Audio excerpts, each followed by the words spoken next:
nagu ikka, meistrinurgad algavad meil Puumarketist.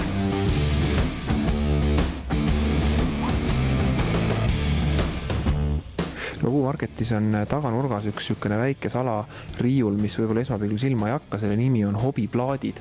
Ja see on tegelikult täpselt see riiul, kus sellised väiksemad meisterdajad leiavad oma väikestele projektidele siis paraja suurusega plaadijupid, et ei pea neid suuri täisplaate materjali ostma, mida on keeruline transportida, keeruline lõigata ja nii edasi. Nõnda ka meil on täna üks pisikene projekt plaanis, kus on vaja plaatmaterjale. Valin siit endale vineerplaadi välja, viskan autopagassi ja läheme hakkame meisterdama. Mul on plaanis üks väga lihtne projekt, aga samas väga mõnus projekt. Ja mõnus on see projekt sellepärast, et mul on plaanis kasutada kadakat.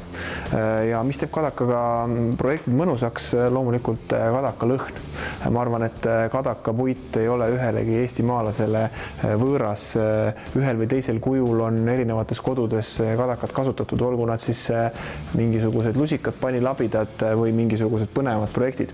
Üks koht, kus kadakat päris palju kasutatakse, on ka saunades. See on üsna popp viimasel ajal. Ja mul ongi plaanis teha üks väike nii-öelda lõhnapaneel sauna.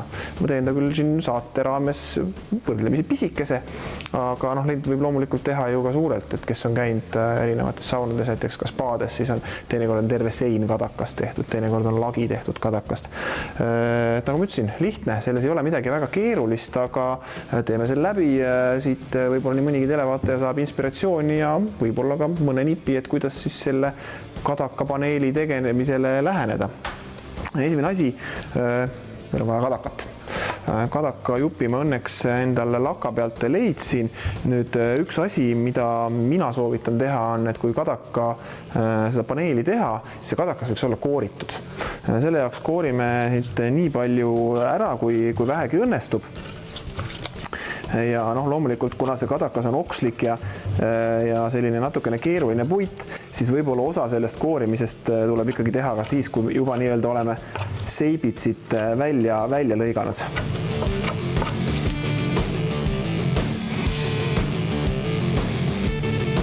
Nii kui meil nüüd siit mingi omajagu juppi on niisugune põhiline koorimine tehtud, siis on paras aeg võtta kätte ja hakata siit neid seibe lõikama.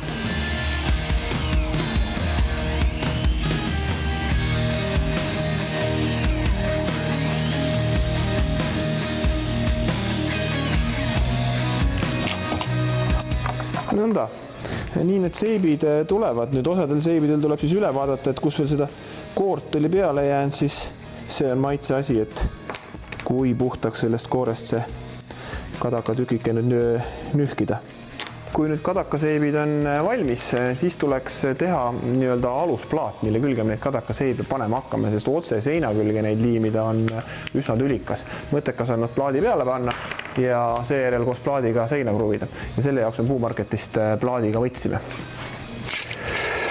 Plaadi teen ma pisikese ja selleks, et me nüüd selle plaadi lõigatud saaksime, siis selleks ei vaja me üldse mingit suurt tööriista. Selleks vajame me lihtsalt ühte väikest juhtseeni ja sukelsaagi. Nüüd sukelsae puhul on väga oluline see, et te panete paika selle lõike sügavuse. Mingit põhjust ei ole selle saekettaga olla palju sellest lõigatavast materjalist alt väljas. Pigem sättige niimoodi, et ta väga täpselt selle materjali läbi lõikaks. Mina olen pannud praegu aluspinnale endale väiksed klotsid vahele, need hoiavad mul selle plaadi lauast kõrgemal ja kui ma nüüd selle tera endal täpselt olen paika sättinud, siis ma selle lauaplaadini ei ulatu. Nõnda. Kui alusplaat on valmis, seibid on olemas, siis järgmine ülesanne on hakata neid seibe siia peale sobitama.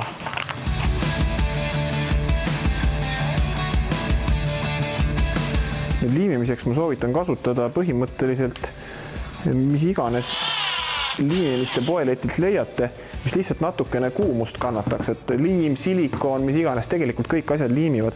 Aga jah, et ta võiks olla selline, mis saunatemperatuuri kannatab, et mina leidsin mingisuguse materjali, mis kannatab 150 kraadi ja ma arvan, et mina oma sauna kuumemaks ei küta, nii et kiidan heaks ja jään rahule.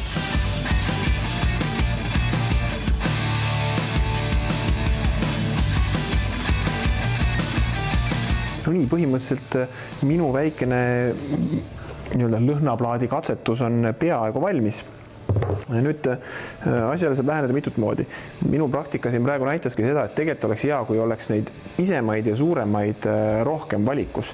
Ehk siis tegelikuses lõpus, kui need väiksemad jupid hakkasid otsa saama, siis selgus, et natuke hakkavad vahed suureks jääma. Keda häirib, keda mitte. Teine asi on see, et selliselt nii-öelda, kui need jupi suuruse valikut enam ei ole, siis ma ei saa nagu oma seda plaati lõpuni ühtlaselt ära täita. Sellele võib läheneda ka mitut moodi. Üks variant on teha see plaat selline, et nii nagu ma siit alustasin ja külgedelt ka tegin, et need seibid ulatuvad üle serva. Ehk et siis nii-öelda seda alusplaati eriti seal saunaseinal silma ei hakka. Teine variant on teha plaat selline korrektne ruut, ehk siis teha see täitmine ära, nii nagu ma tegin, ja nüüd saega lõigata servad puhtaks. Sellisel juhul jääb ta väga konkreetne nelinurk. Ja miks mitte, kui tahta veel natukene asja peenemaks ajada, siis siia võib ümber tegelikkuses nii-öelda pildiraami laadse raami teha ja siis on ta seinal kohe selline väga konkreetne nagu nii-öelda pildikene. Ja kui tulla tagasi ma algse idee juurde, et nende erineva suuruste mummudega siia mingi kujund joonistada, no siis tegelikult ju ongi teil pilt sauna seinal, mis peamine annab teil sauna head lõhna. Nii et lihtne projekt, tehke proovi.